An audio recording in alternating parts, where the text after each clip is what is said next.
Wait. Whoa. Everybody calm down.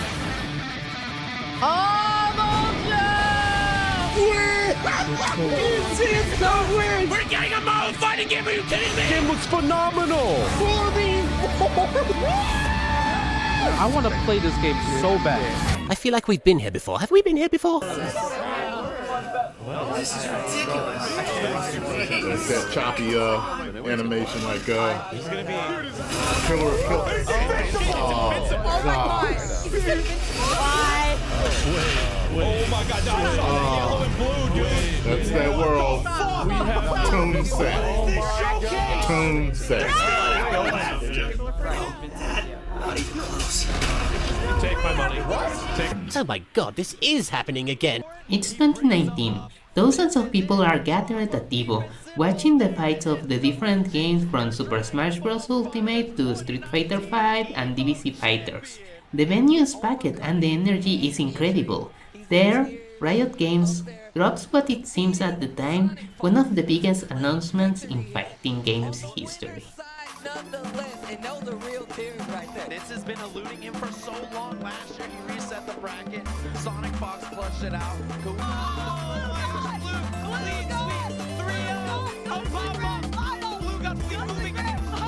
Take it away. I can't read you. I can't. There we go. Blue got it. He got it! He got it! And there's the pop-off for Mo going to the crowd.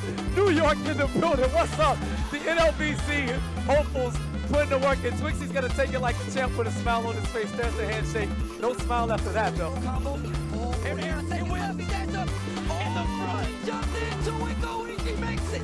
Grand Finals Evo 2019. He clutches it out last year. He took the L this time. He's in winner's side. Like, that's exactly what, like, in this instance right here, I'm gonna tell y'all what happened, right? So they came in when they were talking about Project L, but what ended up happening was, like, he was like, yeah, man, we don't really have any footage. I'm like, that's what you think. Roll the footage. And he was like, what the fuck? Like, everybody was freaking out. I was just kidding, bro. And he was like, oh my God. That's what I'm laughing at right here. Because that shit was actually hilarious to me. And the fact that look how he's looking at me. It's like he knows. He's like, you motherfucker. The optimism was impossible to ignore. At the time, Riot had a reputation for being one of the strongest developers in the industry, and on top of that, the project was being led by Tom and Tony Cannon, two names that carry enormous weight in the FGC. Not only they were founders of Evo, but they also pioneered the robot netcode, the technology that made playing fighting games feel good online. People weren't just excited. They believed this was going to change everything. A huge company with the money to back it up, with a new form of monetization, a recognizable IP, and plenty of talent was going to make a fighting game without holding anything back. That girl with a gun? Coming through! Surprise! Boom! Let's play!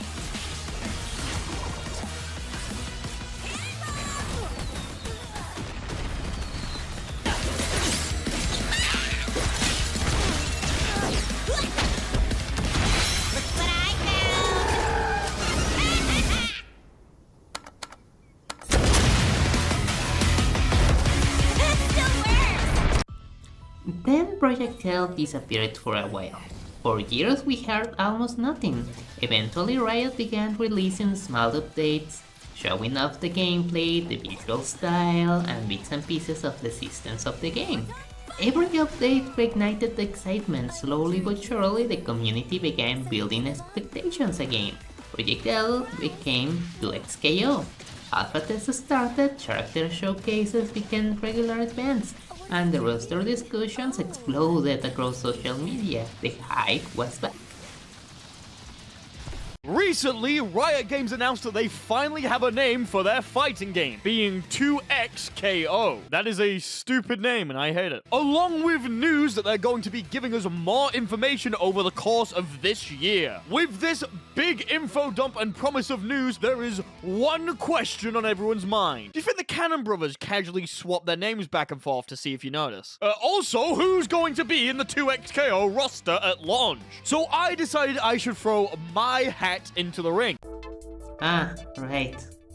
At one point, the playable roster consisted of only 9 champions. Warwick and Teemo eventually brought that number to 11, but many players were already starting to worry.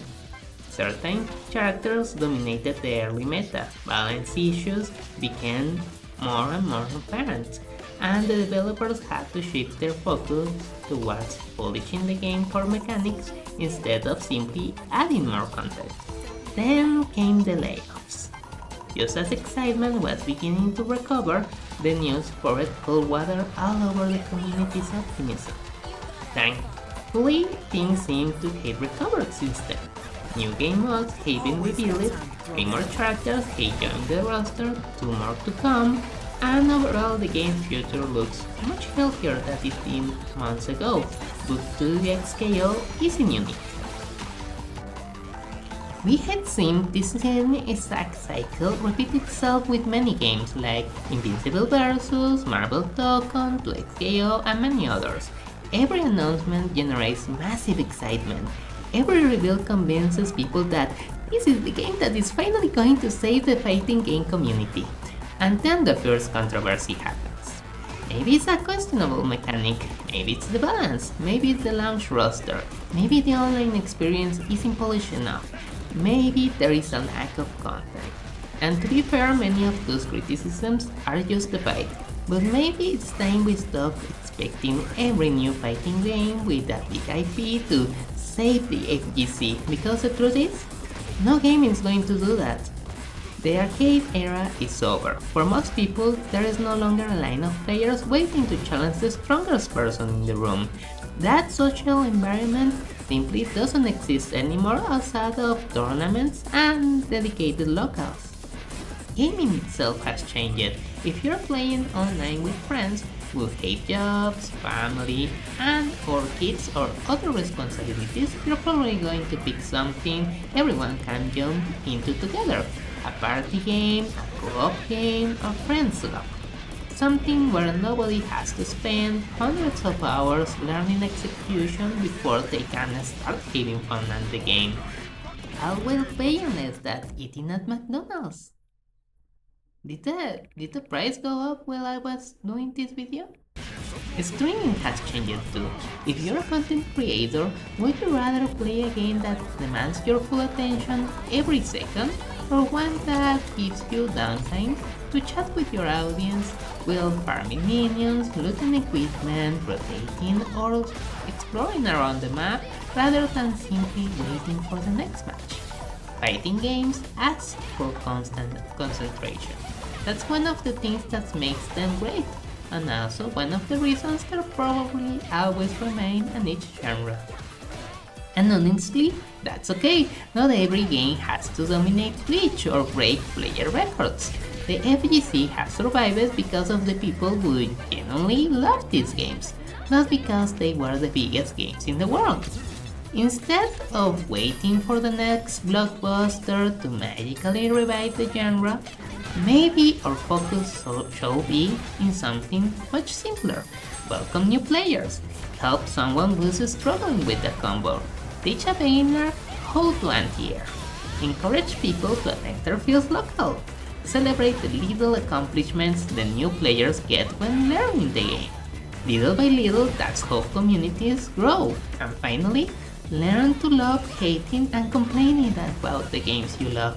Trust me, I come from League of Legends, sometimes spending 20 minutes to an hour ranting about a game and bitching about it only to queue up and play another 4 hours is surprisingly cathartic.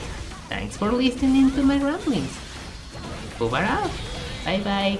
Like, comment, and subscribe.